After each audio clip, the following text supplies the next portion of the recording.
돌잔치 선물, 사실 돌반지 하나면 딱 깔끔한데 요즘 가격 보면서 멈칫하시는 분들 많으셨을 겁니다.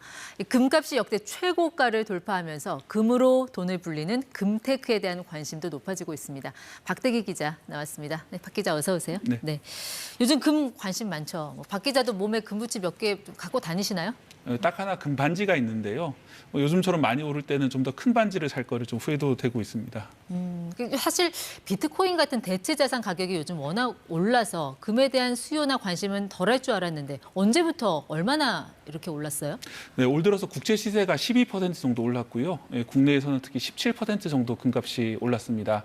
차트를 보면은 올해 초 잠잠하다가 3월 1일 이후에 갑자기 금값이 급등을 해가지고 연일 국내 기준으로는 연일 최고치를 사상 최고치를 기록하고 있는 그런 중이고요. 네. 지금 한돈 3.75g을 살려면은 세금까지 하면 40만 원 이상을 줘야 되는 그런 상황이 됐습니다.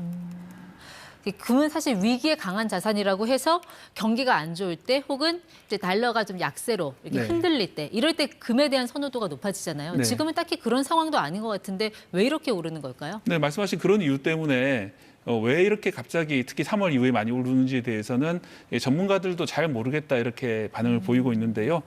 그래도 굳이 원인을 찾아보자면 두 가지 정도 원인이 있습니다. 일단 단기적으로 보면은 조만간 미국이 금리 인하에 들어갈 거라는 기대가 많습니다. 이 금리 인하에 들어가게 되면은 이 돈을 은행에 맡겨도 이자가 적기 때문에 금 같은 현물의 가치가 높아지는 경향이 있습니다. 네, 그러니까 실질 금리가 내려갈 테니까 예금을 안 하고 실물 자산, 금을 네. 찾게 될 거다라는 그런 전망, 예, 그런 그렇습니다. 기대감이 금값을 끌어올렸다는 얘기. 예, 사실상 네. 뭐 사실 부동산이나 주식도 마찬가지로 오르게 되고요. 좀 더 거시적으로 지난 2년간을 돌아보면은 세계 각국의 중앙은행들이 꽤 많은 양의 금을 사들이고 있습니다. 네. 지난해 1,000톤 이상의 금을 사들인 걸로 나오고요. 재작년에 1,082톤을 사들였는데 지난해에도 1,037톤이나 사들이면서 역대 두 번째로 많은 금을 사들였습니다. 그러니까 수급이 상황을 압도한다는 그런 설명이시잖아요. 네. 보통은 달러를 갖고 있는 게 이득이 안 되거나 아니면 갖고 있으면 큰일 날 수 있겠다 싶을 때 이제 금으로 많이 돌아가는데 지금은 달러도 강세인데 금값이 같이 올라가는 좀 이상한 국면 아닙니까? 네, 그렇습니다. 좀 그래서 이제 앞서 말씀드린 것처럼 좀 전문가들도 해석이 분분하고 왜 이럴지 잘 모르겠다 이런 반응이 나오는데 거시적으로 보면 2022년에 각국 중앙은행이 금을 사들이기 시작한 시점에 우크라이나 전쟁이 발발을 했습니다. 네.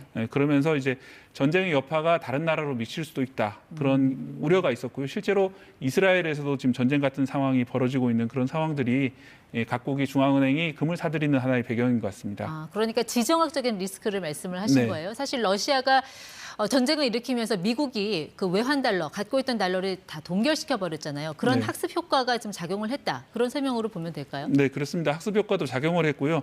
또 하나는 미국의 부채 문제도 계속 불거지고 있습니다. 그래서 달러의 위상이 좀 바뀔 수 있다는 우려가 있는 상황이고요. 올해 말에 트럼프 전 대통령으로 다시 정권 교체가 일어난다면은 어떤 정책의 연속성도 바뀔 수도 있다. 이런 네. 여러 가지 이제 우려되는 상황, 변화 우려 때문에 예. 금 선호 현상이 나타나고 있는 것으로 보입니다. 세계 중앙은행들 가운데서도 금을 가장 많이 매입하고 있는 나라는 어디입니까? 지난해 세계 금협회 통계를 보면은 역시 중국하고 폴란드 정부 중앙은행에서 많이 사들이고 있습니다. 중국 같은 경우에는 미국과 갈등을 겪고 있고요. 또 폴란드 같은 경우에도 러시아로부터 유언무언의 유형무형의 압박을 받고 있는 그런 상황인데 유독 이런 나라들이 금을 많이 사들인다는 것은 역시 지정학적 위기 때문인 것으로 보입니다. 또 중국 같은 경우에는 중앙은행뿐 아니라 민간에서도 금을 상당히 많이 사들여서요. 네. 일부 보도를 보면은 지난해만 600톤 이상을 사들인 것으로 나옵니다. 그러니까 미국과 사이가 안 좋은 중국이 그러니까 중국 정부가 네. 혹시나 이제 갖고 있던 달러를 이제 동결당할까 봐 금을 사고 있다라는 건 이해가 가는데 중국 정부가 그러는 건 이해가 가는데 왜 중국 민간인들까지 금 사재기에 나서고 있는 걸까요? 거기까지는 설명이 안 될 것 같아요. 네, 일단 중국 민간인 입장에서 보면은 금 말고 따로 투자할 곳이 마땅치가 않습니다. 지금 중국에서는 부동산에 투자를 전통적으로 많이 해왔었는데 최근 부동산 안 좋다는 것은 다들 알고 계실 겁니다. 네. 여기에 최근에 중국에는 청년 실업 현상이 크게 나타나고 있는데요. 그러다 보니까 이 젊은이들 사이에서 금 투자 열풍이 불고 있습니다. 마치 우리나라에서 이 코인 투자 열풍이 불고 있는 것과 비슷한데 중국에는 코인 투자가 금지돼 있기 때문에 대신 금 투자로 좀 나타나고 있는 것 같습니다. 네. 그리고 미국이나 우리나라는 아직 금리를 내리지 않았지만 중국은 금리 인하가 시작됐기 때문에 더더욱 금 투자에 좀 유리한 상황이 조성되고 있습니다. 그래서 지금 금을 갖고 계신 분들은 여기서 팔아야 되나? 여기서 고점인가? 이걸 또 많이들 궁금해하세요. 사실 매수보다 더 어려운 게 매도니까요. 네. 어떻게 보세요? 금값 전망은? 일단 뭐 역사적 최고점이기 때문에 지금 파시는 것도 하나의 방법이 될 거고요. 하지만 뭐 미국의 전문가들 사이에서는 지금 온스당 2,350달러 선인데 2,500달러 나가서 3,000달러까지 오를 수도 있다 내년까지 그런 전망도 나오고 있기 때문에 네. 다만 이제 지난해 10% 이상 올랐고 올해도 10% 이상 올랐기 때문에 추가 투자에는 좀 더 주의하시는 게 좋을 것 같습니다. 네, 사실 금값은 장기적으로 우상향하는 자산이긴 하지만 횡보나 급락이 왔을 때도 오래 기가 지속됐다라는 그런 역사적인 경험도 다시 한번 떠올려 볼 필요는 있을 것 같습니다. 박대기 기자였습니다. 고맙습니다.